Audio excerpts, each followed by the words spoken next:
Hello and welcome back to the Michigan Conservative Roundtable. My name is Mac. This will be my last appearance in the calendar year 2021. TJ will be going with a video tomorrow, kind of a year-end review, so make sure you catch that one as well.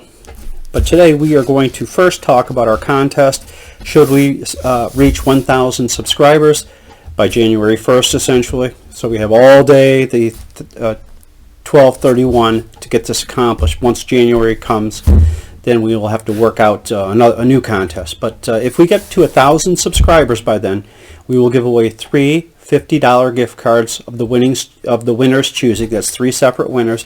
Each one will get to choose their own card to wherever they'd like it to be for, rather than have us give them one that they perhaps don't want. But let's get into today's topic. The GOP looks primed to take over the House and the Senate in 2020. But it's my feeling that if this one thing doesn't change, it'll be all for naught, and that is the leadership must change. Kevin McCarthy in the House must go, and Mitch McConnell in the Senate must go. Let's start with the Senate first. I'll give Mitch McConnell his due. He did a great job getting federal judges put through that President Trump had appointed. Solid A+ on that. He kept Merrick Garland from getting on the Supreme Court. And after everyone got the big long look at what Merrick Garland has turned out to be as Attorney General, we can be damn happy that he was not on the court, because that would have been disastrous for this country and the court.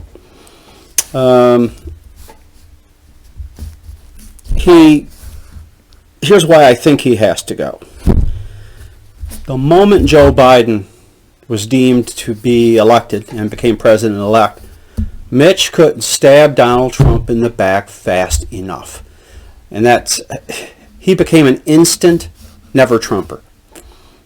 He thought, even though the president had a few months left in office, he just stuck a knife in his back every way he could, had nothing good to say about him. That's why I think he's got to go. That's not the kind of leadership we need in the Senate.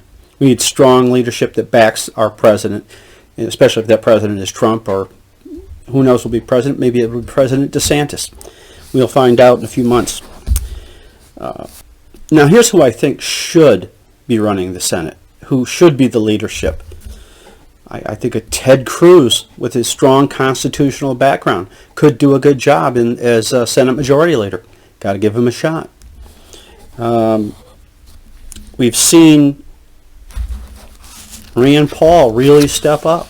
He's gone after, that doctor who seems to propagate a lot of things that don't seem to be accurate and causes a lot of damage and is drunk with power. And I think Rand Paul would take care of that guy lickety-split if he were the Senate Majority Leader. I think he would go along with President Trump in firing that guy. Another one I think... I'll tell you what, let's move on. Well, John Kennedy. Senator John Kennedy's been a real bulldog on conservative issues. So he's another guy I think could be a strong possibility to be Senate Majority Leader. I think he'd do a fabulous job if he had it. He had President Trump's back at every turn. If there are any that I'm not aware of, or if you have anybody you think would be good in the role as Senate Majority Leader, even if it's Mitch McConnell, maybe you could comment below and tell us why you think that. Now on to the House of Representatives, and I'll try to wrap this up as quickly as I can. I think Steve Scalise, who's a minority whip currently, would be an outstanding Speaker of the House. He was the guy who was, along with several others, was gunned down by that Bernie Sanders supporter, and I don't blame Bernie for that, but if it were a Trump supporter who shot up a bunch of Democrats, you could be damn sure that that member of the House would be blamed, or in this case the Senate. I like Jim Jordan. I like him a lot. He seems like the working man's kind of representative. He's out there representing us. He's not afraid to figuratively punch the squad in the face. He doesn't mind going after Nancy Pelosi. He tries to hold people accountable, which is something we really need in this country, is some damn accountability. either of those fellows would do so much better than Kevin McCarthy. And the problem with McCarthy is that, like McConnell, he talks a big game when they're not in power. When they're in the minority, they talk tough. They're going to do this and they're going to do that. And when they get these jobs, then they do nothing. They disappear.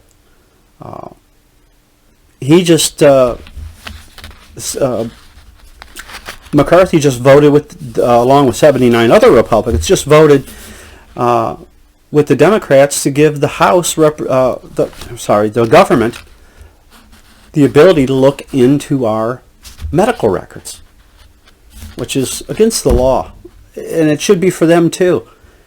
So that's why I don't think this guy can keep the job. He already looks really weak. He looks like another Paul Ryan. He looks like a John Boehner. You remember that crybaby? He was always crying. Well, I always said maybe there'll come a day where somebody gives John Boehner something to cry about. So with that, I'll wrap it up. I don't want this to go too long. So Happy New Year. We hope you had a wonderful Christmas. And as we like to say, and always say, be safe, watch your six, don't tread on me.